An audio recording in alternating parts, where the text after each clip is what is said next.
Welcome to Swarthmoor Hall, a house with a fascinating history stretching back over 400 years. This tour will take you through our 6 historic rooms. But first, I invite you to take a seat here in the Great Hall and listen to the story of the house's special significance for Quakers. The name Quaker, by the way, was originally a nickname. The official name of the organisation is the Religious Society of Friends. Swarthmoor Hall became the first Quaker headquarters. It was the home of Margaret Fell and later of George Fox, the principal founder. Even during the 150 years when it was not in Quaker ownership, it attracted visitors. And for the last half-century and more, it has been open to visitors and pilgrims from all over the world. Like all old houses, Swarthmoor Hall has undergone many changes. Its various occupants have modified, pulled down and rebuilt it to suit themselves. Records of many of these changes have been lost, and we can only guess at what the house was actually like when George Fox first arrived and turned the lives of the Fell family upside down. While many visitors comment now on its atmosphere of timeless peace, it was probably a challenging and sometimes uncomfortable place to live in the middle of the 17th century. At that time, the hall was the home of Judge Thomas Fell and his family. His father had built the house in about 1586. Judge Fell was an influential local landowner and a well-respected judge. He had also been a Member of Parliament during the years of the English Civil War. During his long absences from home, the house, estate and growing family were capably looked after by his wife Margaret. She was 18 years younger than the judge and a woman of considerable intelligence, practical skill and vigour. The family was seriously devout at a time of great religious and political turmoil. They attended the local parish church. In fact, Judge Fell had had the job of appointing the parish priest. But in addition, Margaret wrote, they often had prayers at home, attended lecture days, and went to hear travelling preachers. She added, "This I hoped I did well in, but often feared that I was short of the right way." George Fox arrived at the hall in June 1652. Perhaps he had heard of the Fells' tradition of hospitality and their interest in visiting preachers.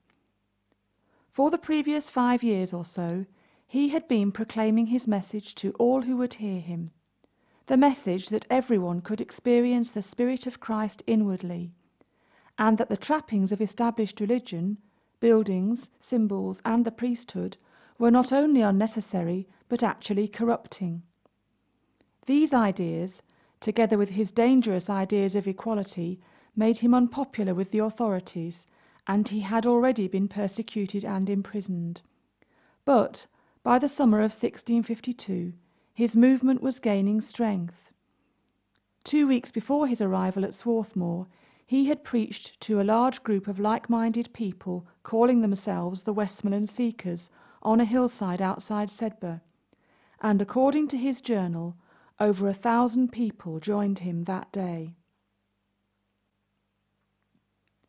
When George Fox arrived here, Thomas Fell was away on business, and Margaret herself was out, so it was the children who welcomed him.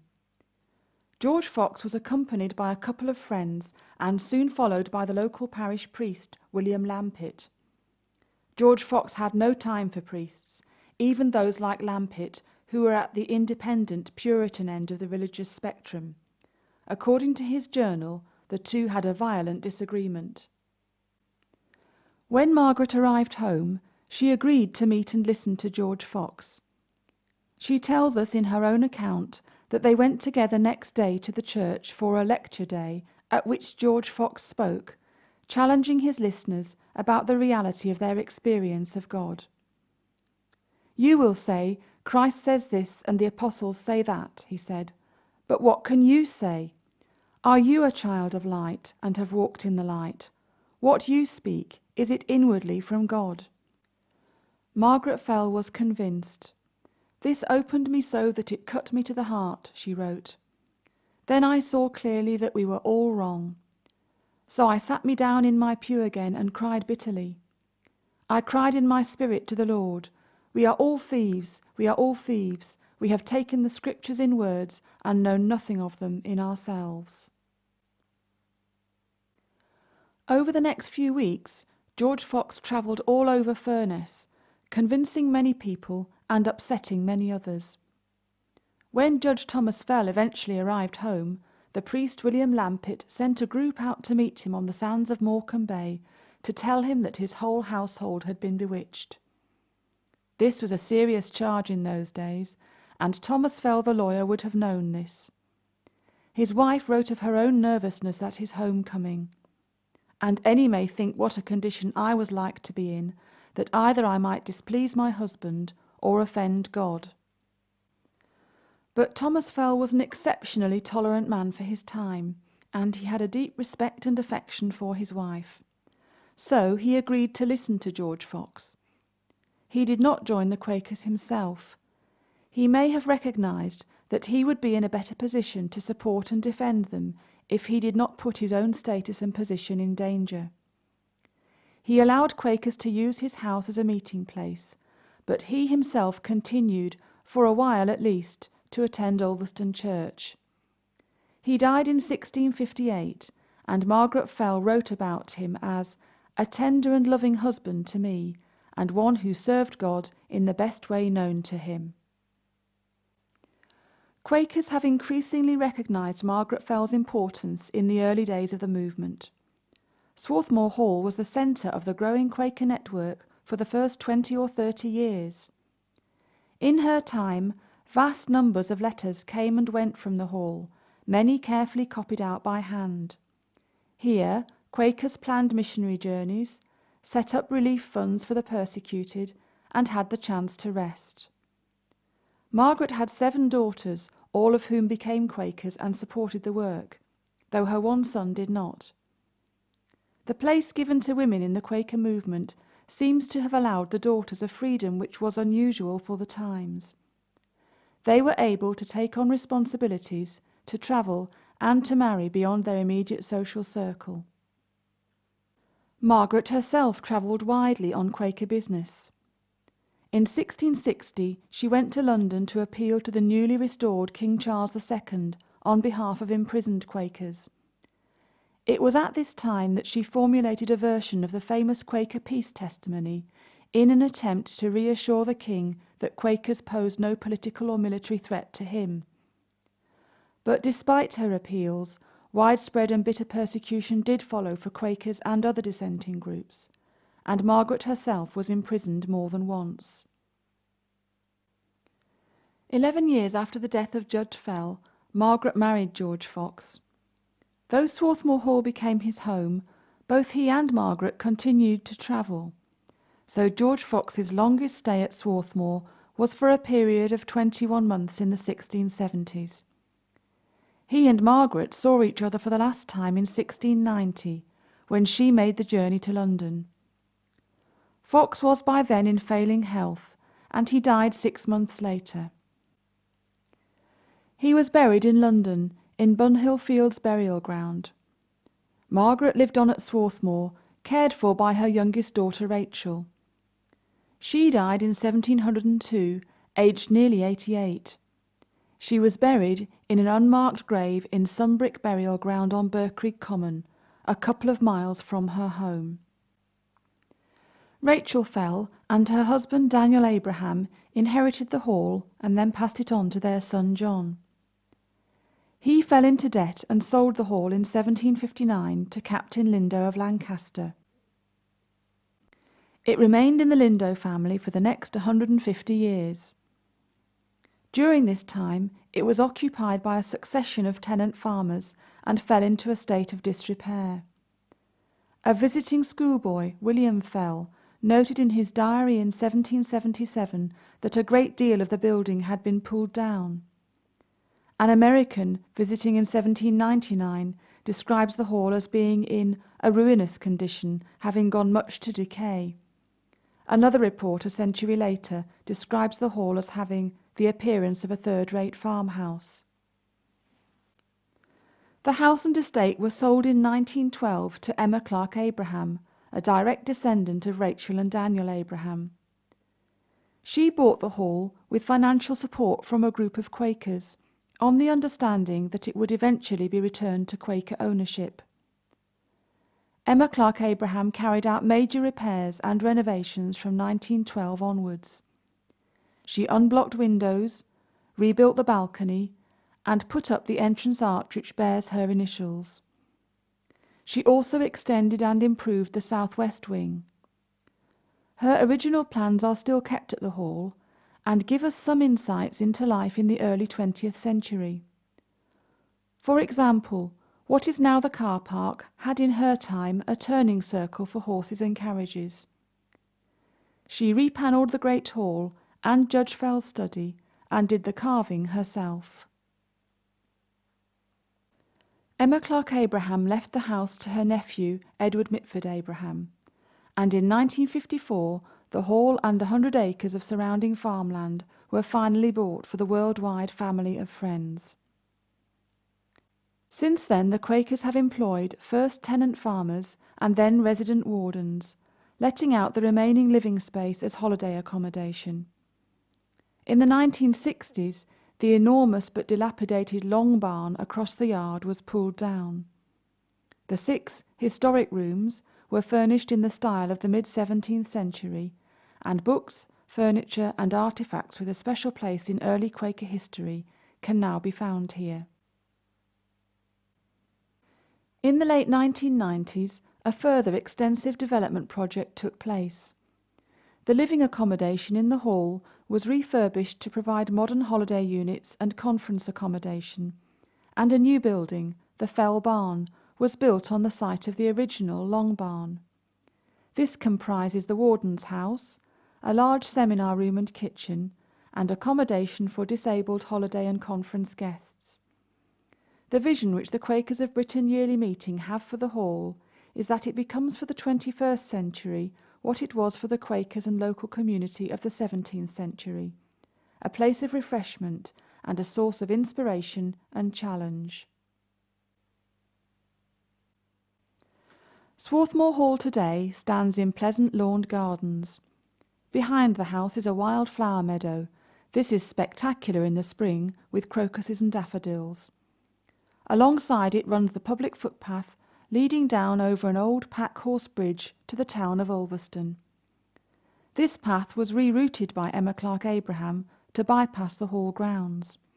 It was the main approach to the hall in the days before metalled roads, so George Fox would have walked it many times. It is thought that the front of the house originally faced the town, and the present front door would have been the back entrance facing the stable block. There are still several yew trees in the garden, and it is said that Judge Fell planted these to commemorate the births of his children.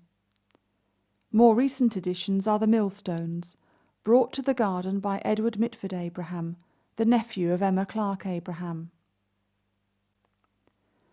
The great hall in which you are now sitting may originally have been a lot larger, extending into the entrance hall and Judge Fell's study. The panelling and carving in this room and the study next door are the work of Emma Clark Abraham, dating from the early 20th century. She carved 12 wyverns or griffins around the top of the panelling, of which you can still see 2. Tradition has it that early Friends held meetings for worship in this room, though it has to be said that an American friend, Thomas Scattergood, who visited in 1797, noted that the meeting room was on the left of the door as he entered, not the room with the bay window. But traditional stories are a valuable part of the house's history, and it is easy to visualise early Quakers sitting here, waiting in expectant silence for inspiration.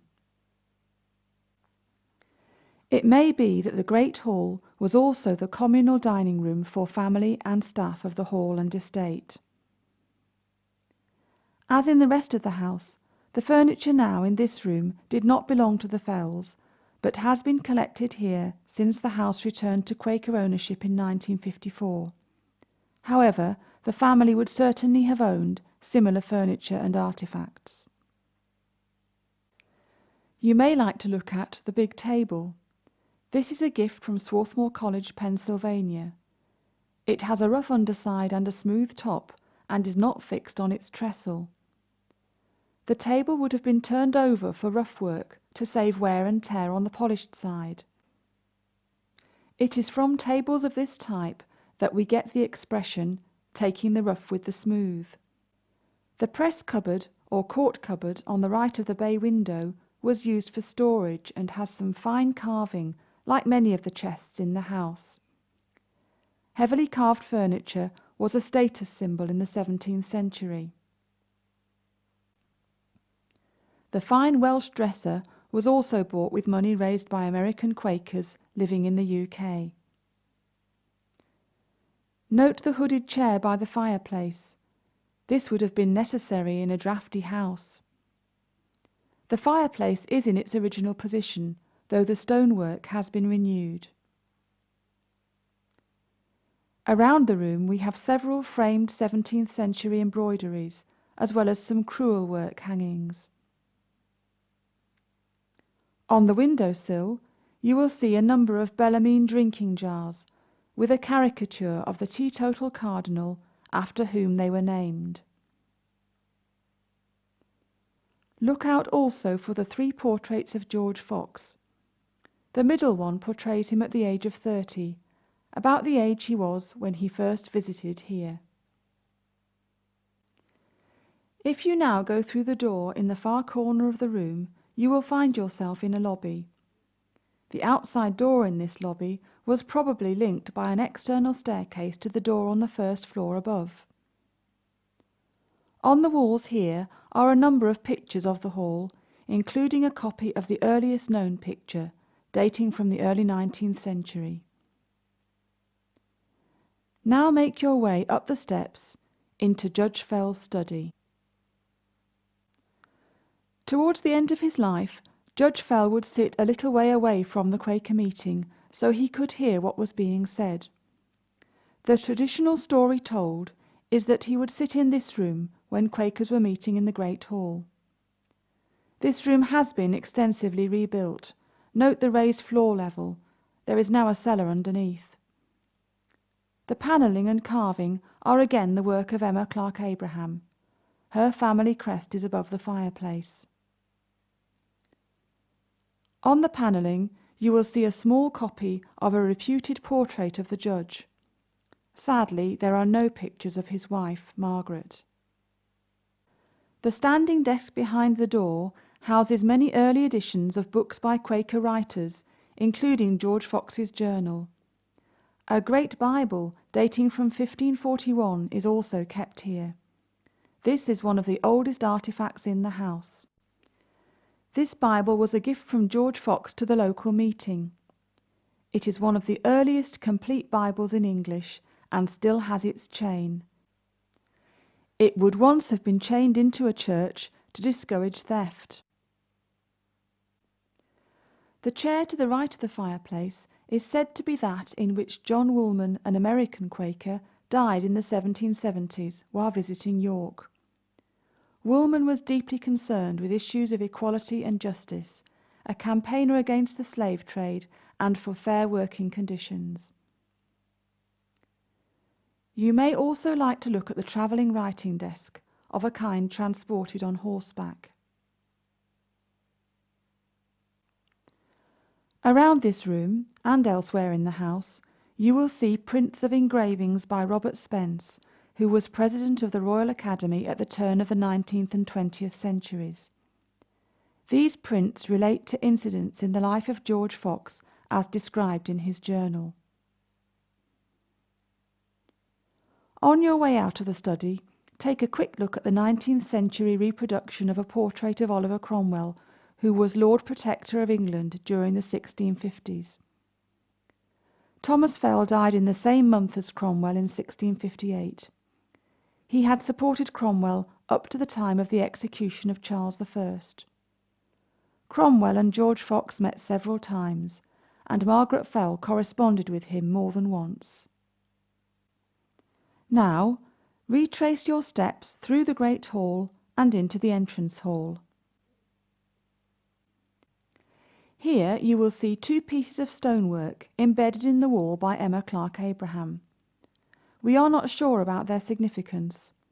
One is a granite lintel with the date 1726 and benchmark. The lower one may be a memorial stone with the dates 1651 to 1716 and another benchmark. Both have initials containing the letter A, perhaps Abraham. The large painting by Robert Spence depicts George Fox, a non-smoker at the time, accepting a pipe to show, as he put it, his unity with creation. The four-post newel in the centre of the staircase is thought to be one of only 3 or 4 in existence. It was originally a roof support, but now stops about 4 feet short of the roof. This indicates that the roof pitch has been raised at some time. This tour now takes you through the 3 rooms on the first floor in a clockwise direction.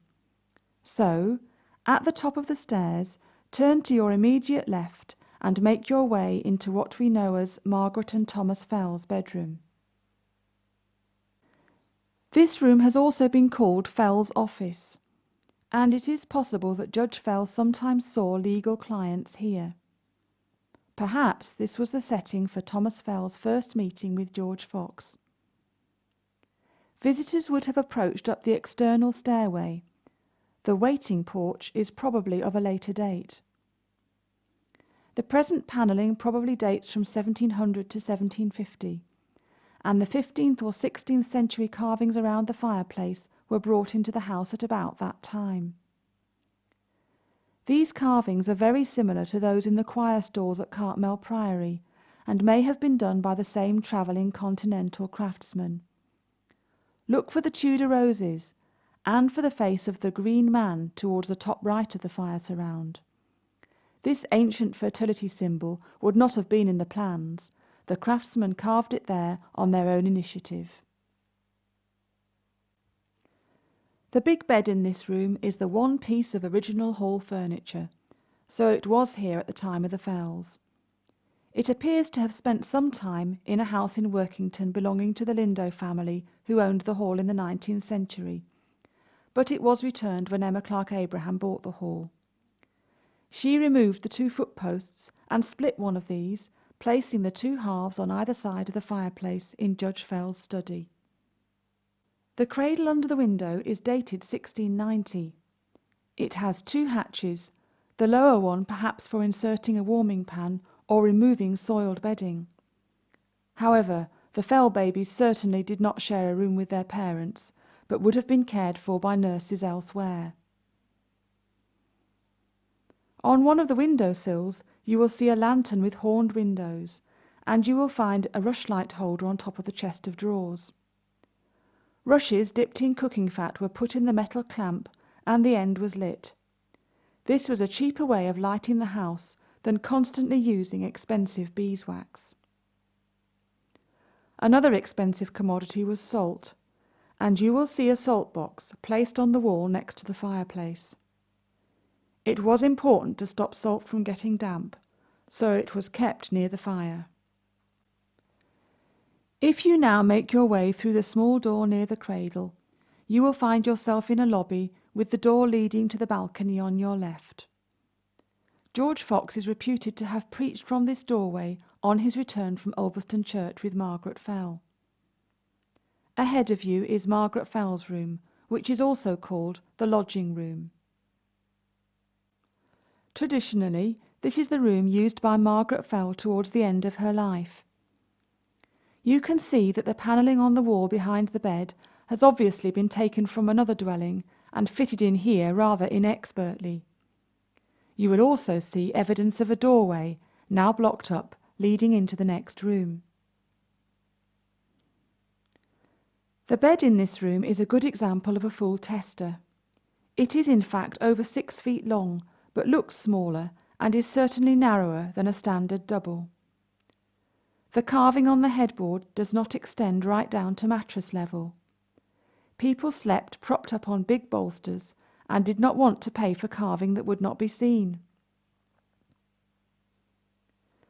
The two prints above the fireplace show the hall and Margaret Fell's family home, Marsh Grange. This is about 5 miles from Swarthmoor, on the Duddon estuary. Margaret was the sole inheritor of her family lands, and brought this wealth with her on her marriage to Thomas Fell.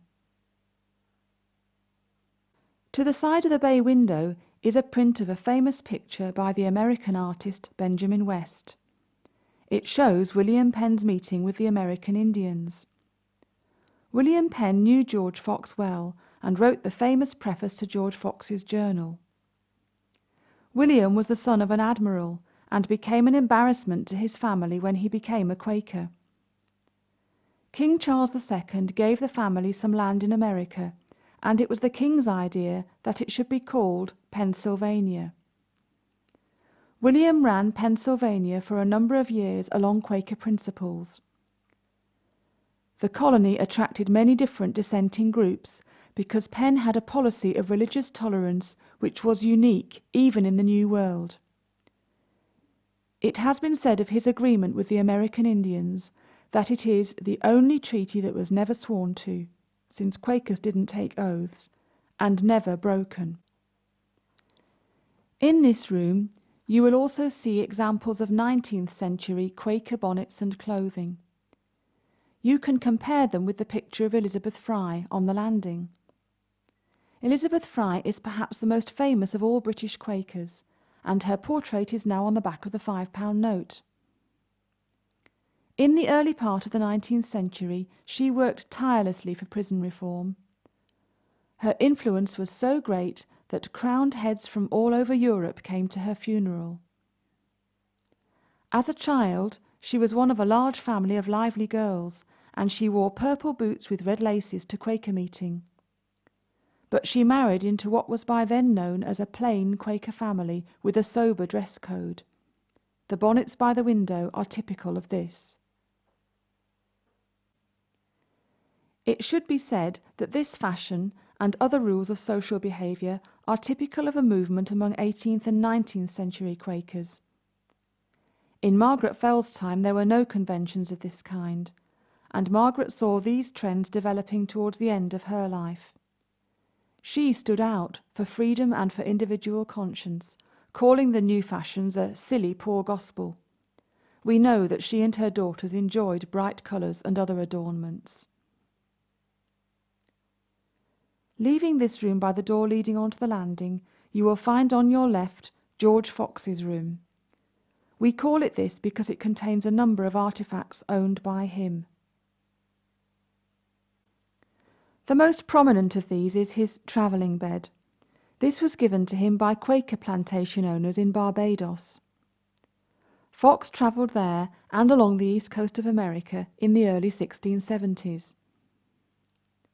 The bed is made of the heaviest wood in the world, lignum vitae, and is estimated to weigh a ton. It took 2 horses to carry it. At the end, you can still see the original mechanism for tightening the rope base. Fox gave the bed to the local Quakers at Swarthmoor meeting, and you can see it mentioned in the copy of part of his will on the wall between the windows. Fox also gave the local Quakers his sea chest, which is under the tapestry.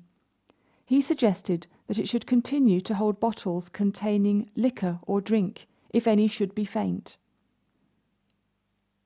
The other chest in this room, bearing Fox's initials, is thought to be the one he brought out of Worcester jail with him.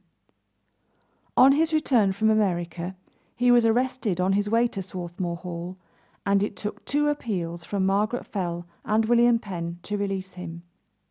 He was quite seriously ill, and came to Swarthmoor to recover and to finish off dictating his journal to one of his stepsons-in-law. The journal was published 3 years after his death, in 1694. The picture on the left of the door as you enter shows an early Quaker, maybe Fox, before a board of magistrates. His hat has been forcibly removed, and he is refusing to swear on the Bible. The 16th century tapestry is Flemish. It depicts the story of the judgment of Solomon. Solomon, The Old Testament king, famous for his wisdom, was an uncontroversial figure in the 16th and 17th centuries, when fierce arguments raged about some other aspects of biblical teaching and doctrine. This was therefore a safe subject to use on a wall hanging. This room houses further books of interest to Quaker and local historians. Please ask before handling them. One to look out for, though you will often find we have moved it to the Great Hall table, is the Household Account Book of Sarah Fell. This book contains some of the household accounts kept by the Fell's middle daughter in the 1670s, and gives a fascinating insight into the life of a working farm and estate in those years. Sarah recorded here gifts and loans from the Quaker meeting funds to the deserving poor, and personal purchases by and for members of the household. She also noted countless payments for the carrying of letters to and from the hall, an indication of the fact that it was the hub of a large Quaker network. The original of the account book, together with many family letters and papers and those of George Fox, are now kept at Friends House Library in London. They were moved from Swarthmoor when the family sold the house in 1759. You should now climb the stairs to the attic. Take care, as there is one step which is deeper than the others. The doorway to the attic is also rather low, and there are low beams immediately as you enter. This room was added a few years after the house was first built. You can see that the four-post newel in the middle of the present staircase stops short of this level. The room is well supplied by natural light, and may have been a workroom for the storage and spinning of flax. There is also a tradition that in 1643 60 of Cromwell's soldiers slept here after a minor Civil War skirmish at Lindle, 2 miles away. The oak beams were probably used in another construction before they were brought here. You can see notches and builders' marks which suggest this. The bed in this room once belonged to Robert Widders of Yelland Meeting. He was a farming friend of George Fox and one of the group who accompanied Fox on his trip to America. A 19th century patchwork quilt now covers the bed. Elizabeth Fry gave women prisoners who were being deported to Australia a bag of useful things with which to make a patchwork quilt on the voyage. She hoped that by doing this, the women would be able to set themselves up in business rather than drifting into petty crime and prostitution. Behind the door, you can see Thomas Story's mahogany desk. Thomas Story was a close friend of William Penn. The desk has 7 secret drawers and is perhaps a Gillow desk from Lancaster. It may originally have been sited in the corner of a ship's cabin. Note the corner, rounded off to prevent injury on a lurching ship. On the left side of the bay window is a rare and important chair dated around 1660. The back folds down to turn the chair into a table. The small display case holds various items of memorabilia from the early years of Quaker history, including a small box belonging to Margaret Fell and a pocketbook of Thomas Fell's. You have now reached the end of the tour. Please return with care down the staircase. Feel free to take copies of our leaflets and the leaflet, Your Guide to Quakers, if you would like to do so. And please sign the visitor's book, leaving your contact details if you would like to be kept informed of our work and activities here. Before you leave the immediate area, you may like to take a short walk to Swarthmoor Meeting House, about 400 yards away. This is where local Quakers meet regularly now. Some years before his death, George Fox bought a small property called Petty's Croft from his stepdaughters, Susanna and Rachel Fell. He paid £72 for the land, a cottage and a number of outbuildings, and arranged to have them converted into a meeting house, anticipating that local Quakers might not always be able to use Swarthmoor Hall. Access to the meeting house can often be arranged. Please ask the staff for help. Further afield, the Quaker Tapestry in Kendal gives an oversight of Quaker history and work over the past 350 years. It is also a fascinating community craft project in its own right. Please pick up a leaflet here for further details. Thank you for coming. We hope you have enjoyed your visit and found it informative. Early Quakers found peace, inspiration and challenge here. Our hope is that our visitors will experience some of that peace for themselves and also be inspired and challenged.